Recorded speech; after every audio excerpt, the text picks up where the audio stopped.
This is the Ring of Honor, a.k.a. Shane T, boy, the baddest champion you ever seen, boy. This is Mr. Anderson. This is good old JR Jim Ross, and you are listening. You're listening to Knockouts and Three Counts. Cover!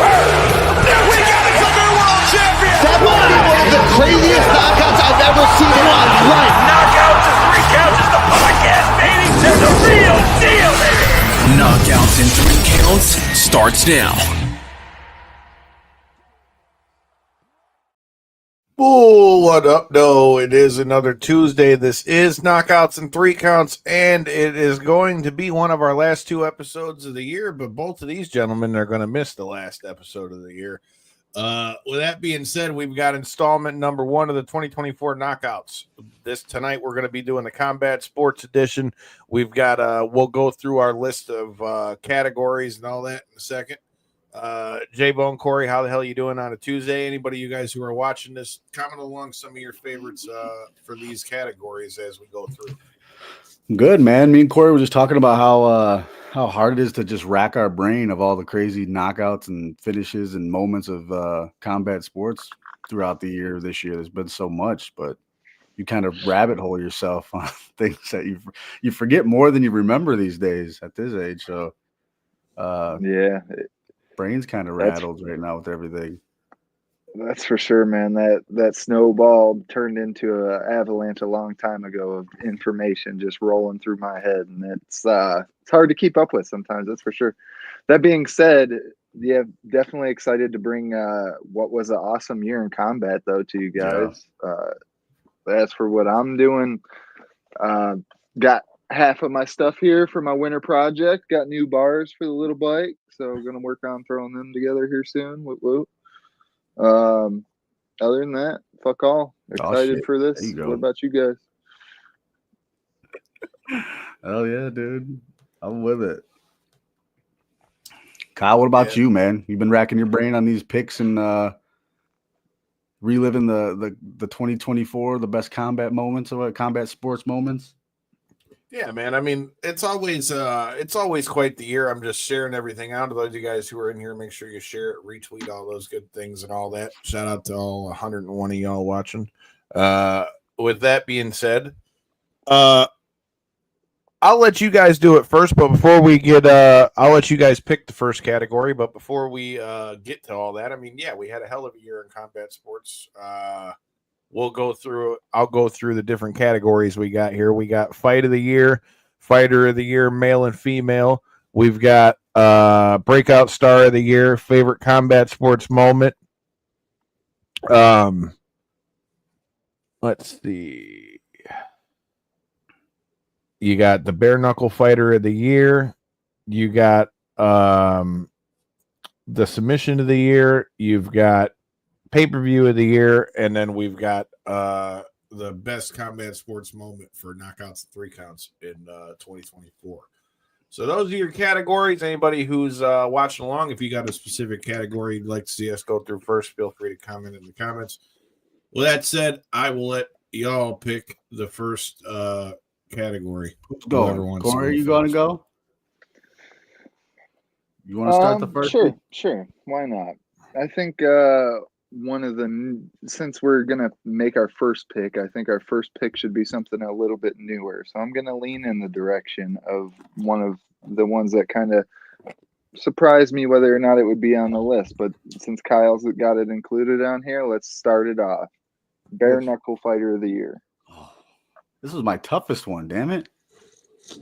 Jeez. I'll let you guys go first. Take the floor, man. Corey, you picked the thing. You go first, fool. What are you doing? I didn't know. I also. Corey was introducing the award. How are you going to introduce it and then not give your pick? What the fuck is that?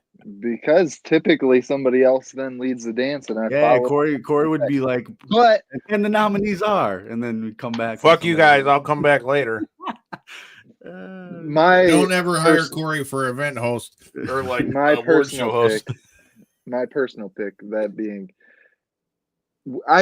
of course, with the whole show ties and who we've had on and multiple time guests and stuff like that, it's hard not to lean in that direction. Another undefeated year for Christine Faria. That being said, I chose to not go that direction. And somebody else that's continued to surprise me, and the fact that they've not only maintained it to get to the level that they're at now, but then maintained it again throughout the year now past. That being Kai Stewart. I was super surprised. I had, every time his name gets brought up or any of his fights or anything get brought up here on the show, I always make mention of I was super surprised to see where he's kind of taken his skill ceiling, in my opinion, too, and now being a champ, multiple time defending. It just surprises the shit out of me, to be frank. And to see where he's at and kind of just dominating guys that are clearly more skilled both in boxing in general and just with their ability to throw punches and stuff. But his toughness, his grit, and his ability to make people uncomfortable really has shown out through his last couple title defenses.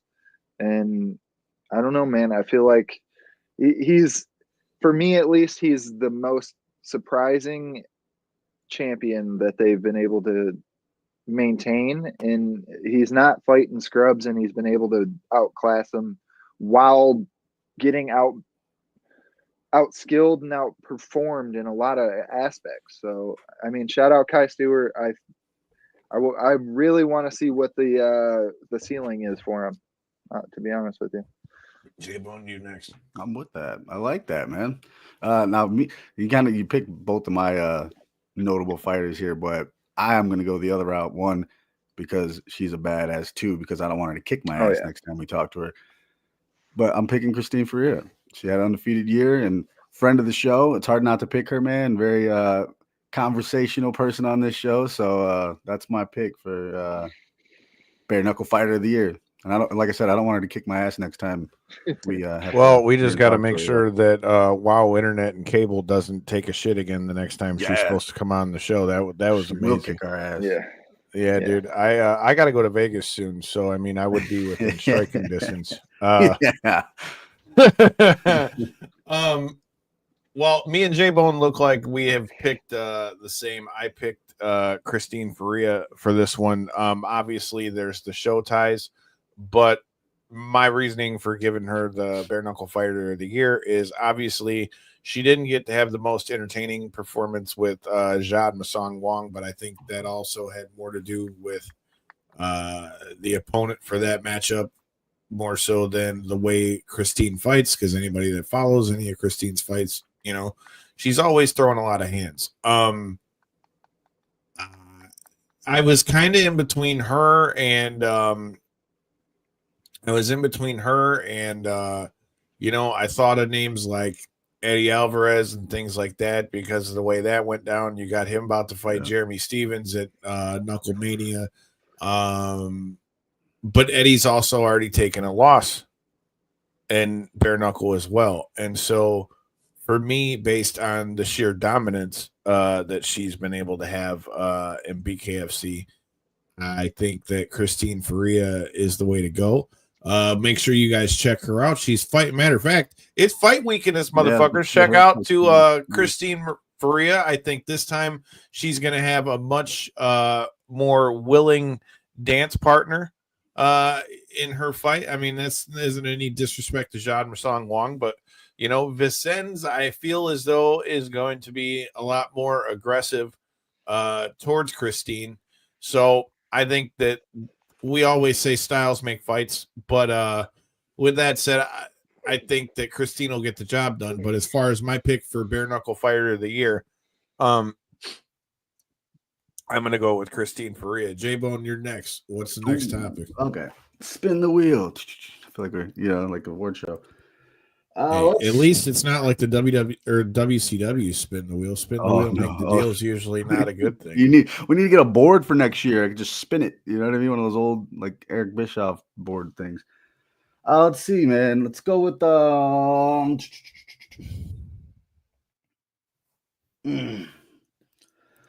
feel like we're all gonna pick the same one on this, but let's hit it heavy here. We're gonna go with knockout of the year. Okay, well, you go first then. I will go first. I think with all the crazy finishes, all the crazy knockouts, like I said, I feel like we're all going to lean towards our favorite one. And I would have to say, if it's not number one, it's definitely number two, but it would be the knockout Max Holloway versus Justin Gaethje. I feel like that with the way that was presented, just all around how good that fight was, and we knew it was going to be great. The way it was finished and the way that Max called his shot at the end there, just a great moment for UFC, man. It was awesome. So that's my pick for knockout of the year, man. I know you were leaning towards that, Kyle. I already know you. Like you say, Jordan, I think we all were. I mean, that was mine as well, but a close, very close second that I feel like honestly almost overtook it for me was also Max Holloway getting knocked out against Poirier. And that one shook me to my core a little bit. I remember leaving that event at Kyle's house and was like, I don't know what I'm gonna do for the next day or two. I feel weird right now, and I don't like it. On that Yeah. So that one nearly took it for me, but just on the fact of the spectacle, the whole BMF, how big of a deal it was, the fact that everybody and their brother was saying Holloway is not big enough for 55. We've seen what Poirier did to him. It's going to be just a murder fest for Gaethje. We've seen how much he's on fire lately. He's just going to run through Max. Oh, gosh, what are we going to see? We're going to see Max actually be the one that put it on Justin, and it was just such a dominant performance. Nobody really expected that level of a performance. And then to put the cherry at the very end, like you said, and call your shot. I mean, it was definitely a wild scene, and the whole fight was insane. So you got to give it that edge. I feel like where the Topuria and Max fight was kind of just getting going, but the shock value in that one really almost stole that for me. Yeah, well, Jordan stole mine. I don't. Hey, think, you learned this lesson last year. Remember when you were letting me go before you last year?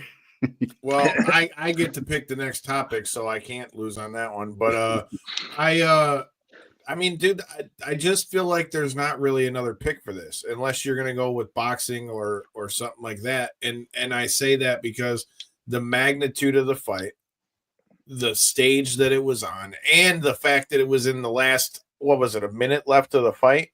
I think he clipped him with one then to do that, and then to who he did it to. Nobody knocks out Justin Gaethje like that, and not out cold.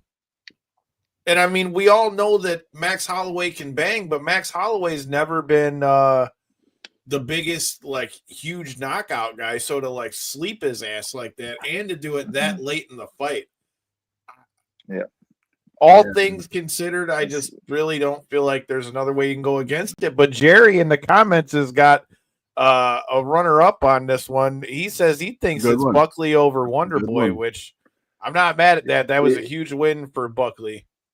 Yeah, and the way he was able to get it done was down in the fight, third round, and was able to finally get his moment where he pushed him up against the fence and was just able to unleash that crazy overhand right, if I'm not mistaken. Yeah, that was definitely a moment. We don't see Wonderboy go down all the time. That was definitely one. I know, Kyle, you brought up boxing for me. Another one that kind of came up to my mind for a minute was Ngannou's unfortunate knockout to Anthony Joshua. Dude, that's what I forgot about. That's what I forgot about. You can't. That one came to my mind as like that nobody would think that, but honestly, that was such a big moment. Ngannou coming off of the Fury fight was on top of the world in boxing, and then ultimately realized that it's a different sport, and found out that, there's a reason why these guys are at the top level of it, and Anthony Joshua put on that type of performance. So that was one that also almost made my list as well. There's so many in the bag, dude. There's another one that comes to mind. And the only reason I didn't pick it to be my knockout of the year is because of, it's a prospect fight, but the guy's name was Vinicius Oliveira He had just recently had that big flying knee at the end of the fight there. Yeah. And put his opponent out. Incredible, dude. Flashy. Yeah, since we're talking recent, that Cub Swanson one this weekend with the standover I was potential just listening to retirement him bout. on. I was just listening to him talk about that on MMA today. The standover and just the like, I'm not gonna like he had no thought of following it up unless the ref wasn't there. It was literally just like watching the moment happen. Like he just wanted to be right there as like over top of it as he could be in them. It was such a crazy feeling. And like you say, Kyle, watching his media run and stuff that he's doing now, he is saying that he's leaning towards retirement unless something real spicy or something comes out, which I feel like we've heard once or twice from guys. But that being said, if it does end up being his retirement, that one could very well deserve a spot somewhere in that top of 2024. All right. Well, speaking of top things in the year of 2024, I'm going to choose my favorite combat sports moment. Now, we're also going to have one for favorite show combat sports moments, but meaning knockouts and things that have been involved with knockouts and 3 counts. But with that being said, for me, I'm going to go with my favorite combat sports moment of the year. And for me, I'm a big fan of first, and I'm a big fan of things that can make a difference in the fight game as a whole. Even though it may have come on one of the fight cards that a lot of people would say were most disappointing in a lot of ways. I don't think it was disappointing because of what happened in the fights. I just think people had unrealistic expectations for some of the people that were involved in said fight. My combat sports moment of the year is Amanda Serrano versus Katie Taylor, because that became the most watched women's fight in history. Over 79 million people watched them 2 women fight, and what headbutts or no headbutts, they beat the shit out of each other. The last fight was an absolute dog fight. This fight was a dog fight. I definitely think there should have been more points taken away due to the headbutts. But as far as what it did for the sport and what I hope to see that it will do for female boxing, I think the more we can see fights like that put on a big stage like that, I feel like that has the impact to really change women's boxing in the way, when Ronda Rousey came into MMA, how that changed a lot of things for women's MMA. So for me, I think that that's the most impactful moment as far as combat sports goes. I dig that. Good pick, Kyle. Wait to not let me ruin that one for you. You want to go next, Corey? No, let me hear what you got, Jabo. All right. Well, mine is actually on that same card, but it wasn't the fight. It was the actual nostalgia and the return nostalgia of Mike Tyson. I feel like people from boxing's past, people that was a fan when they were younger, got to relive that Mike Tyson nostalgic feel. You know what I mean? Like we actually had like there was a thought at one point, like, oh man, the old Mike Tyson's back here. You know what I mean? We got to kind of relive that. I felt like not only was that cool for me as a fan, but watching him get back into that warrior mentality, watching one of the greatest of all time, and your boxing idols, and like I said, everybody was coming out of the woodwork that haven't watched boxing in years, man, coming back out just to relive that. It ain't even just years. You had so many people that weren't even just not even my mom, your mom, everybody's mom. It was just like it was just like a cool feeling. Even though we didn't have I guess in reality a lot of us didn't have high expectations of what was going to happen, but it just brought everybody back, if that makes sense. So for me, that was probably my favorite combat sports moment, the nostalgic return of Mike Tyson. Yeah, I don't dispute that one. I just feel like I wish the event would have lived up to expectation a little more. I think the event did. The fight. That's why I said the fight itself, we're gonna just leave out of the whole. Okay, the most memorable thing I remember about Tyson's performance that night was his performance in front of the camera when he turned around and showed them We cheeks. got to That see was the Tyson most. cheeks, dog. And the That- fact that he's that- getting interviewed by his kid with nothing on but a cup. Yeah. Wildness. The whole show. If you think about just the entire show leading up to the show, you know what I mean? It was just a fucking dude, show. that was a good one. That was that for sure. And to kind of play to that ilk, I feel like my pick was also not Tyson and Paul, but mine was also based on the fact of the nostalgia and what we've seen and the build up and how many thoughts and podcast episodes and statements and Twitter posts and this, that, and the other that were made about what is UFC 300 and UFC Sphere. Both of those are kind of like a cross for me right now. I know I'm cheating, picking two answers. You can say whatever you want, but for combat moments this year, I feel like both of those were like the build up to them, the amount of fan anticipation, what it might end up being, especially with the Sphere. It was such just a different spectacle. Yeah. Really, I mean, especially after seeing how it played out and stuff, I feel like had we had some like real, not even historic, but just top level championship fights on that night, that would be such a talked about event for just years and years. But that being said, the spectacle that led into it, the amount of just eyes and attention, and what will this thing be? Both 300 and the Sphere. I mean, really, I think I'm leaning Sphere now that I'm like saying it out loud here on the show. But 300 also had its very own build up and huge anticipation, and this, that, and the other as well. So 100%. Before we get to the next topic, Jerry wanted to know what are our thoughts on Friendo changing Lights Out to well, what do we just were going through the name change. We were discussing Legends it. of Combat. Yeah, we were discussing it earlier a little bit before we went live Yeah, on there the you show. go. And I'm stuff, sorry, and I'm still getting the name down. Legends of Combat, that's what it is. So first of all, shout out to Matt Friendo. I really enjoy doing those fights. I've been on commentary for most of his fights since they left the Deltaplex, and Corey has been on a bunch of those as well. Ironically, we just had Blake Bulletproof Troupon, who just won the heavyweight title for Lights Out Extreme Fighting, which is Sean Merriman's promotion out of LA.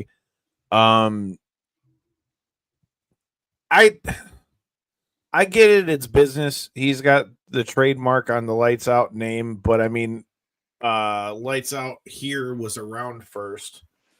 But in the grand scheme of things, I don't know that it's really going to do a lot of damage to Friendo and them, because I feel like the promotion as a whole, I think Friendo's built up enough equity that people know that fighting for those fights are one of the nicer fights that you're going to be able to fight in the Michigan area.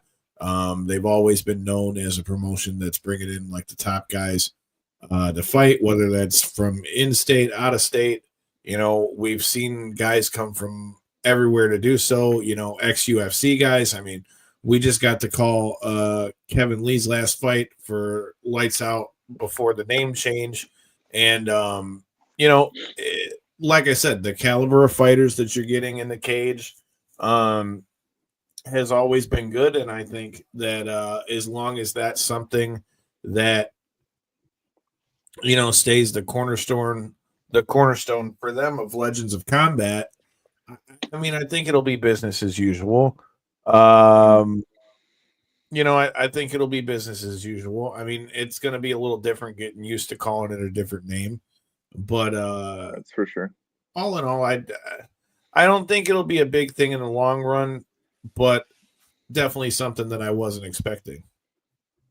Yeah, that's when you had mentioned it to me, Kyle. I wasn't on Facebook for the last couple of days, so I hadn't seen the post or nothing. So that was kind of the first news of it to me, and I was like, "Oh, no shit. And I mean, I understand it, like you say, Kyle. I mean, business is business. If you're the one that has the trademark, I mentioned as well when I was, when we were talking about it earlier, trying to do my research and stuff for some of these events and watch playbacks and stuff like that. Sometimes watch it, looking up hashtags and stuff like that would be a little bit difficult because of the fact that the names were so similar. I get it in some of those regards. I hope that kind of stuff gets resolved now because of the change. If that, we can see any type of positive, I guess, out of it. Other than that, I think it's not going to really affect anything too much. I wouldn't imagine, especially because of the fact that it's just a name change. It's not like they're restarting the organization. They're not dethroning champs. They're not stripping belts and stuff like that. They're just simply changing a name, to which something I feel as though is already advertised in a way where most of the people that find out about it and stuff like that is not because of Lights Out Championship. It's because they either know a fighter on the event, they are tuned into the local MMA scene, or X, Y, or Z, but they gotta invite or seen something directly about this event, not because of the following, I guess you can say, by the name. You know what I mean? I know he had done years of building of the brand and stuff like that, but the brand for me, like you said, Kyle, was their ability to find quality matchups in and out of state, work really hard to find matchups for people when fights would fall out, 2-3 weeks notice. I've seen many times where friendos tried to reach out to people and make things work for his athletes and stuff like that. So like you said, Kyle, I don't think it's ultimately going to affect the brand too much. And if anything, like he had mentioned in the post, I think it might light another fire under Frendo's behind, and we'll see what comes out of it. Well, we're gonna find out February 1st, man. Legends of Combat is going to make its debut. We are going to we're going to be on the call for that. Make sure you stay tuned. We'll be talking about that too. All right, back to the categories. So we've gone through Bare Knuckle Fighter of the Year. We went through Combat Sports Moment of the Year. And then we went through, was it Fight of the Year or Knockout of the Year? Knockout. You did? Knockout. Yeah, so we did Knockout. Okay, so with that said, then we'll go Fight of the Year, man. And I feel like this is one that we may also all have, similar answers with this one, but I don't know, man, just for what it was and who was in it. I think Fight of the Year for me has got to go the same way I went with the Knockout. I think Justin Gaethje and Max Holloway was the fight. I mean, they beat the shit out of each other for 5 rounds, and then for Max to pull something out of the hat like that at the last minute, and then for it to be like a walk-off knockout like that, again, against a guy who doesn't ever really get finished and has had wars with almost everybody that he's fought. I mean, that to me makes the knockout even a little bit bigger of a deal, simply for the fact that he did it on a guy who historically doesn't get knocked out and has taken, terrible punishment. And okay, yeah, if you want to be negative or a Debbie Downer or whatever you want to say, you could say, oh, well, does that mean that Gaethje's kind of on his way down the chute? I don't think that at all. I think if anything, it shows that Max can still be that guy. I mean, now granted, Max went after that and then went and tried to fight Topuria, and obviously that didn't really go his way. I think if anything, it just means that Max is done at featherweight. But that being said, man, as far as like what fights were the ones that really stick out to me, that one's got to be one of them. Another one that I really liked, even though, I mean, it was one-sided in a lot of ways, dude. Khalil Roundtree and Pereira was a bloodbath. Yeah. Roundtree showed us he could take a whooping, that's for sure. This is true. I mean, my man was cut in about every place you could be cut So, that would be an honorable mention Did for you me. see but the as music far- video that they Yes, made? I did. Yes, I did.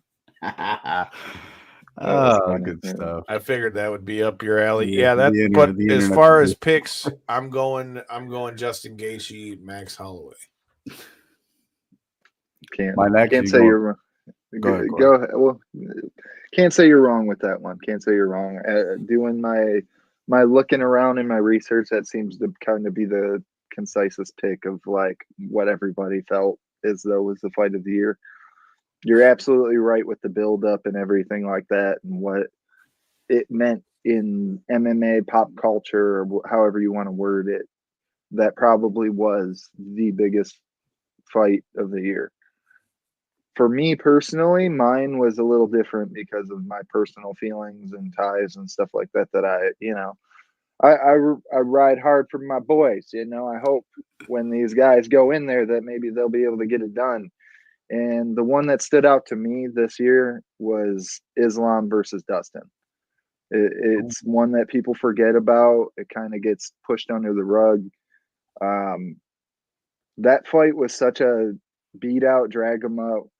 Like Dustin outperformed what a lot of people expected from him. He really did a great job of being able to avoid a lot of the wrestling. When he was taken down, he was able to try to find submission attempts. Was really close with one of them. It was a all around fight that was just surprising, and I was just hoping the most. I know Dustin said that might have been the last run. Now he's talking about bringing it back one more time. Sure, no complaints. I love seeing me and Dustin Poirier fight, so I'm game. But that being said, with everything that went into it, the potential retirement, the fact that he was chasing that title for the third, fourth time now, and was just so close. And then in the fifth round, I felt like the momentum was his way, and he was landing good shots and things were looking good. And then all of a sudden, Islam was just able to cinch him up in a submission, like lickety split. All of a sudden, fight's over, and it's like, damn. But the performance from Dustin still shines in my mind, at least, and what Islam was able to do in that fight as well. For me, that was my fight of the year. Well, damn, Corey. You done blew me out of the water there. I was going short. I'm with Kyle on this one, man. I got Gaethje Holloway, but a close favorite, just favorite fight, like just to watch. It might not have been like even in the category, was Michael Chandler and Charles Oliveira just recently. I thought that was a fun fight to watch, man. And I know, like I said, it just happened, so it's probably not even up there in the category, but just a fun one. You know what I mean? I love those kind of fights, but ultimately, I'm with Kyle on this one. Holloway, Gaethje, just the buildup of that fight, the magnitude of that fight, and the way it went on and went out. Incredible, man. Incredible moment for the whole year. All right. One of y'all pick the next category. So far left, we still got male and female fighter of the year. You've got breakout star of the year, and then you got pay-per-view sub of and the pay-per-view year. And show moment. What are we doing? You want to pick, Corey? Y'all motherfuckers are up. We'll do, looking through my list here. Well, let's do breakout next. For me, at least, I feel like this was such a tough one. And doing a lot of research around on the lists and stuff yet again to see what everybody else was kind of feeling like, and seeing, whether I should throw my little bit of zest in with my pick, or if I should, follow the leader about. And I feel like there was a couple really good answers this year, so I couldn't fall on just one. I ultimately left with two, and I still feel like there was more than that. I feel like what Ian Gary Machado was able to do in this last fight against Shavkat's really going to, if he's able to come out and put on a really good performance against somebody in his next fight, I feel like his ceiling infinitely raised with the performance he was able to put on. That being said, my two ultimately boil down to last weekend's winner, Buckley. 4-0 throughout the year. Really took on, like I forget the guy's name that commented it earlier, but his Jerry. knockout of the year was Wonder Boy. And I'm now to be able to essentially go out there and not quite get the knockout, but looked like he was either heading in that direction or maybe Colby was going to find his wind in the third and later. But it, through two, Buckley was whooping on him. That's for damn sure. So Buckley's my number one pick for my second one, and it was honestly I don't know if he's in second. They're tied for me. Carlos Prates. I feel like not quite the same caliber of talent that he's beat, and I feel like with Buckley though, Buckley was already slightly known, so it kind of equates on the scale, if you get what I'm trying to say. Mm-hmm. Prates kind of jumped on the scene, is now 4-0 throughout the year as well, if I'm not mistaken, already in main event fights and stuff like that. Yet again, sky's the limit for the guy. So I feel like those are my two, at least for this year. You want me to take it, Kyle? I don't want to take your pick, so I'm gonna kind of lean because I got two also, but I'm gonna lean towards more so with Corey here. Look at you guys. It comes down to a coin toss for me. I'm not gonna mention both of them. I'll just mention the one. All right, but I'm with Corey on this one, man.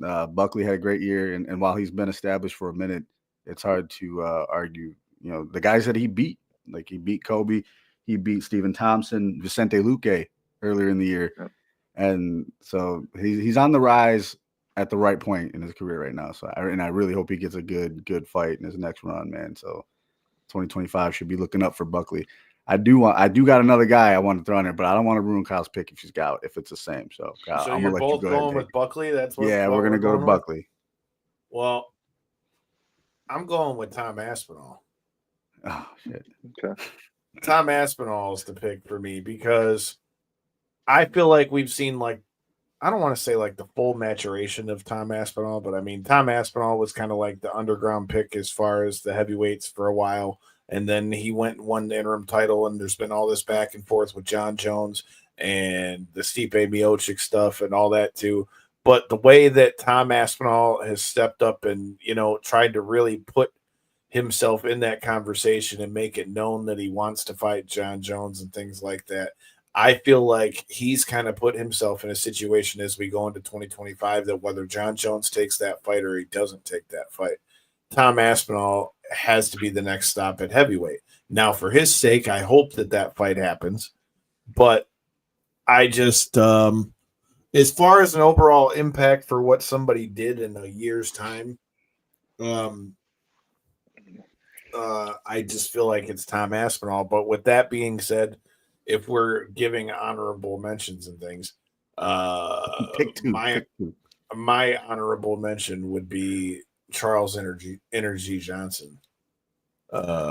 Is the other one because he had 4 or 5 fights in 2024, won all his fights, really put himself into another category as far as where he's at in the division. So he would be my honorable mention. But as far as the winner, it's Tom Aspinall for me. That's a good sleeper pick. That's one I didn't necessarily think about, but he has been on quite the run, and now he's at the point where people are arguing whether or not he should be in the title conversation. And he, as much as I like him, he went from being a 50-50-ish, is he going to be able to get it done fighter, to now he really has turned that corner and ascended to, like you say, Kyle, 4-0 throughout the year. Now looking to take on the upper echelon of the division. So yeah, that's a good pick. I'm surprised none of us said Diego Lopez. I feel like his, for me at least, because that was another one that I thought about, and I've seen it on a lot of lists and stuff. And yet again, no offense, Kyle, but I've seen the Aspinall one on there as well too. And for me personally, I just felt like both of those guys had established themselves. And if I'm not mistaken, those were probably the two that I said I'm picking two last year on. So for me, you can't be a breakout star You can't do it 2 years in a You know row. what I mean? Yeah. Well, I agree with that, but the reason I say Aspinall for this year, though, is this is the year that he really kind of put everybody on notice for the most part. Like, I mean, for a lot of it, people were saying, okay, Aspinall's next up, Aspinall's next up. Well, now you really have no choice, to the point where Dana White's pretty much saying that if John Jones is going to fight again, that it's going to have to be against Aspinall. So in a fight where John Jones didn't even really want to fight the guy, which again, I'm not saying it's because he was scared of him. I'm just saying he didn't want to take that fight. And now it's pretty much to where if he takes another fight inside the UFC, he's almost all but kind of forced the hand of not only John Jones, but the UFC. So I don't know. For me, that's where, that comes from out of there for me. But with that said, that kind of puts us at our we've got submission of the year left, pay-per-view of the year left, and Yeah, we should probably go with submission and save the top dogs for last. Yeah. okay. So Sounds like submission of the year What you got for then, me. George? Is it my turn? Well, go ahead. Go Kyle. ahead. Well, I mean, If I'm going, I'll say Go ahead, for Kyle. me, submission of the year is going to be Brian Ortega versus Yair Rodriguez. Simply for the fact that even though like the Diego Lopez triangle armbar was prettier to look at and the twister was obviously cooler to look at, I think Brian Ortega wins this one because he was getting the shit beat out of him in that fight. And then to not only come back, but then to win via submission like that, I think that one, for overall performance, wins that one submission of the year. Cool. Who's next? Is it me next? yeah, Whoever let me wants hear to it, go. George. What you got? So for me, I think it was the unexpected really happened with this one, well, at least for me, because I didn't expect it at all. And looking at the bets, I don't think that it was expected either, because at this point in time, I specifically remember this being plus 450, but it was Dricus du Plessis submitting Izzy for that middleweight strap. And like I said, it was just something that was unexpected. I didn't expect it to happen at all. I didn't expect that fight to even go down that way. And I actually didn't even pick him to win, I don't believe. But yeah, didn't see Izzy getting taken out that way, man. So for me, I'm going that route. Dricus DDP over Izzy. Looking around Should at have a hit him lot with of a diamond cutter. a lot of the lists, like I said, that was a popular pick, and I didn't disagree with that one bit. To be honest with you, that was one that I really contemplated putting over mine, but I did such a breakdown of it for why it was fight of the year for me. But Islam, yet again, being able to unfortunately get the submission over my boy Dustin, hit hard. I mean, yet again, title bout, everything that was wrapped up into it, the Dustin retirement, is Islam really this guy? And for him to be able to like I said earlier, for him to be able to find the submission and cinch it up in such a fast manner to where the fight went from kind of just up in the air, Dustin maybe has the momentum even, to all of a sudden game over. That one's got to be sub of the year for me. I dig it. What do we got left? We got what?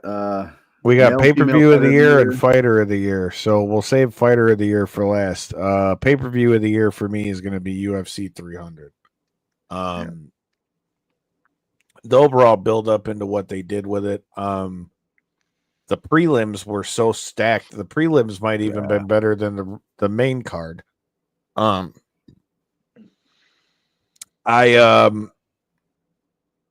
in all, I mean, and again, this will probably give you a little bit of a peek as to who I picked as far as fighter of the year goes. But I mean, again, and then just like the performance of Poatan on that one, man. I mean, that guy's ability to just step up at a moment's notice, no matter how big the stage, fight, or opponent. I mean, that was the cup check night, right?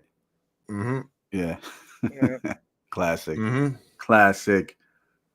That's why, like I say, I mean, the overall spectacle of it, what it was supposed to be. I mean, the Sphere was a cool one to watch as far as overall shows, but as far as cards, I think UFC 300 wins when you consider you had Poatan and the Holloway fight and all the stuff that was on the prelims before you even got to the pay-per-view.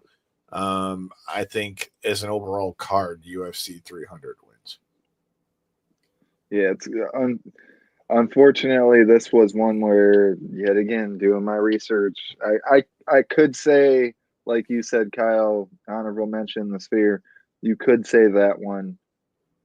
For me, that was more maybe the moment in the spectacle of the year, like you had mentioned, Kyle, where pay-per-view, what we seen, what we paid for, what we got out of it, and everything like that. Hate to see my boy Jamal Hill done like that. Hopefully he can rebound and bounce back in this Yuri fight coming up here soon. But yeah, man. I mean, we've seen Max Holloway be able to just shut it down. I mean, it was one of those moments where, like, I forget what exact 2 fights it was, but a couple years ago there was another kind of similar moment where the co-main was so big that leading into the main, it was like, well, what? Like, you were almost desensitized to, like, you got to have a second to detune, and then this thing lives up to be this, big spectacle that it ended up being, and it was like you had mentioned, Kyle. I think it was some crazy number, like out of the 12 fights or something, like 10 of them had at least one side was a former UFC champion. So it was like as stacked as you could just possibly be for an event. We unfortunately Jim Miller didn't get it done, but we got to see him fight on 300. It was this whole thing. There was so many different storylines that led into that night being such a big thing. So got to be 300. Everything is pro wrestling. Everything is pro wrestling. I'm with you guys. UFC 300, man. I mean, we started the night out with Davison Figueroa and Cody Garbrandt. Like, that says it all. Yep. That was your early prelim opener, the very first fight of the night. And then Bobby Green, Jim Miller, Holloway, Gaethje. It was almost too much for a UFC fan, but it lived up. I think it lived up to the hype. Maybe the finishes weren't everything everybody wanted, but for the ultimate MMA fan, I think that was the best gift of the year. So I'm sticking with you guys. UFC 300 it is. All right. We're running short on time. We've got 2 categories left on this one. You guys want to just announce at the same time 1, 2, 3, and then see who we all say? Well, so as far as I guess before we do Fighter of the Year, we can do moment for the show as far as combat sports goes. For me, it's got to be the Clarissa Shields fight. Getting to growing up boxing in Detroit, being at her last fight, and then to have full credentials, cover the press conference, cover the weigh-ins, cover the fight, be back there for the press conference, the post-fight press conference for DAZN. It was good to be on a prominent level like that in our city, and to be able to be completely credentialed and cover all those things. For me, especially, like I said, being a kid who grew up in boxing like that, to get to do that under a brand name that I helped create, that was pretty cool for me. So I'd say the Clarissa Shields fight. I dig that. Can't argue with that. Yeah, so are you going? You want to go? No, go ahead, Jordan. I was just thinking. I think my favorite show moment, just the show as a whole, was I can't think of the exact date of the fight, but the night we all did commentary for Lights Out at the time. Actually, did we do 2? I think I did 2 with you guys this year, but the one night, Kyle, we got the blood splattered all over us by the women fighting. That was pretty cool, man. As disgusting that just as happened it was, again, all over my glasses and suits. As disgusting as it was cool to stand up and say, "Hey, can I get a towel?" Because I got blood on my arm. I got blood on my phone screen. I got to meet with the lady afterwards. That dripped her blood all over us. It was a cool moment, man. That was a lot of fun. She She took a ass whooping, but she gave one out too. The ladies put on a show that night. So I think that's my most memorable show moment of the year. That's for me personally. It's the commentary role as a whole. I agree with you there. The three-peat of us was awesome. I'd love to do that whenever. I feel like it adds. I mean, we already do the show together, so why not do a show together? You know Chemistry what there. I'm saying? That was very fun for me. Moment wise, was the fact that the show has led to opportunities for us to commentate the likes of MMA royalty in the region, Kevin Lee, and then ultimately having a short conversation with him after and stuff like that. And, you know, that Kyle, you got to have him on the show even and have your, 15 minutes with him and stuff like that. It was very cool feeling to feel like I'm now, not only am I connected through doing the show and doing commentary and stuff like that, I'm also like commentating the highest level of guys in the area, and not even in the area anymore, just like legends of the area. So it was a cool moment for me, and I'm sure you felt the same way, Kyle. And like you say, Jordan, to be able to do it with you, and then to just do the opportunities that come with it, the traveling and stuff that we did throughout, going to the tip of the UP and stuff like that was real cool. I mean, it's just opportunities that I feel like wouldn't be brought to me if it wasn't for the show, and that's why it was my favorite show moment, if you want to count it that way.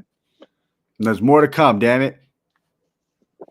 All right, we're at male and female fighter of the year. We're just going to do them both at the same time. As far as I'm concerned, I mean, there's really only a couple ways you can go with this for male fighter of the year. I think any other answer other than Alex Pereira, and except for maybe Ilya Taporia, I feel is the wrong answer, because the way that Alex Pereira stepped up time and time again and continued to win in spectacular fashion, and to do it on such short notice over and over again. I mean, he bailed the UFC out in how many different situations. So for male fighter of the year, that really, I think, is the no-brainer for me. As far as women's fights, I felt like it was kind of hard to find like a standout as far as the women, to like one person who really like, put a stamp on it. But I mean, if I gotta pick one, shout out to past guest of the show, Miranda Maverick, who just got another W. But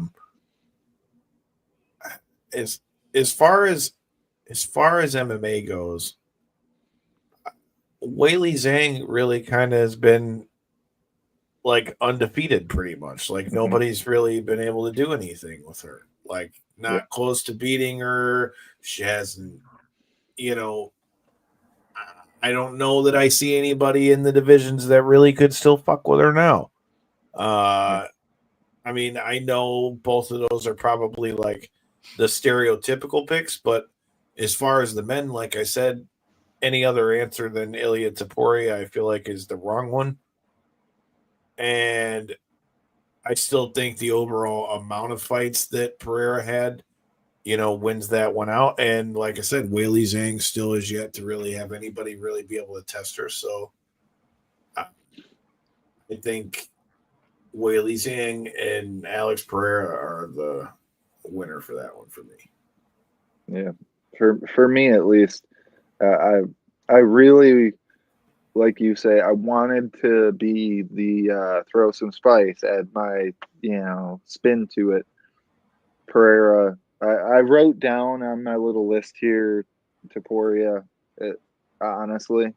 But that being said, the consistentness of Poatan is just unmatched. That matchup that he had with Roundtree was just next level. I know Taporia was able to get that huge knockout over Holloway, but if I'm not mistaken, that was his only defense so far this year.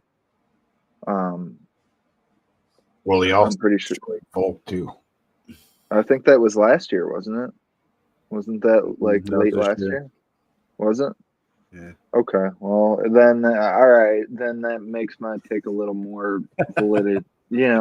Makes my writing a little more. But that being said, I still think once I'm, like I said earlier, once I say it out loud, I think I'm actually going the other direction. I think probably Poetan is, like you say, Kyle, that's probably the rightful pick. For females, this one, like you say, Kyle, was a little different for me. I mean, you had Grasso lose her title, so you can't really throw her in the bout. You had Valentina win the title, but it was rather, so of a, performance. It was very one-sided, but not necessarily in an exciting way. No shot against Valentina, huge fan, but it wasn't necessarily the most exciting fight. It was a let me go get my belt back kind of fight. Like you say, Whaley, not a bad answer. I just feel like yet again not active enough. I agree with that part, but I'm just saying, as far as there wasn't really another. I agree. That's why, for me personally, this is the second time now that I've reached over to the PFL organization and pulled one of their wonderful women. I think what Dakota Decheva has been able to do. I'm not mad at that. Undefeated throughout the season, then being able to dominate in that championship bout against Talia Santos, the person that arguably, she was the original Dominic Reyes of, she should have won that fight against Valentina Shevchenko, if you remember that title opportunity that she had. She was able to take Valentina down, really control positions, outstruck her in a lot of the fight. Well, Dakota Decheva really ran through her like it wasn't even a challenge. So that being said, to go in there undefeated throughout the season, look incredible while doing it, and get the victory, $1 million richer, and Corey's female fighter of the year. Oh shit, that's probably her most favorite award of the year. That's why, hey, Yeah. gotta be. It's gotta be. Right? He loves those. Yeah. All right, man. So for me, I'm gonna keep it a little more to the mainstream. You guys dig deep there. I like that. For me, female fighter of the year is Kayla Harrison. She came over to the UFC, dominated twice, submitted Holly Holmes, and then defeated Caitlin Vieira by decision, showing no sign of just any type of weakness at all. So pure domination for me. So I'm gonna pick her. Kayla Harrison, female fighter of the year. So male fighter of the year, I'm with you guys again. There's no wrong answer here. It's either one or the other, and it could be both, to be honest. But I'm gonna pick. Well, so there are wrong answers. No, it's not a wrong answer. You can literally flip a coin and make an argument for both of them. Right. It's one of two people is my point. Right. I'm picking Ilia Topuria with the guys that he finished. Keep in mind he finished these guys, Volk and Holloway, in the same year. But that was 2 to Poetan 6. That's the only argument here, right? Poetan just pure domination too. So we can't go wrong on this pick. But with the guys that he dethroned, I feel like he should definitely be at the top of this list. So that's just my pick. Ilia Topuria, male fighter of the year. Yeah. All right. Well, that wraps it up my for trophy, the knockout. We need to make a knockout trophy. So you know what I'm talking about?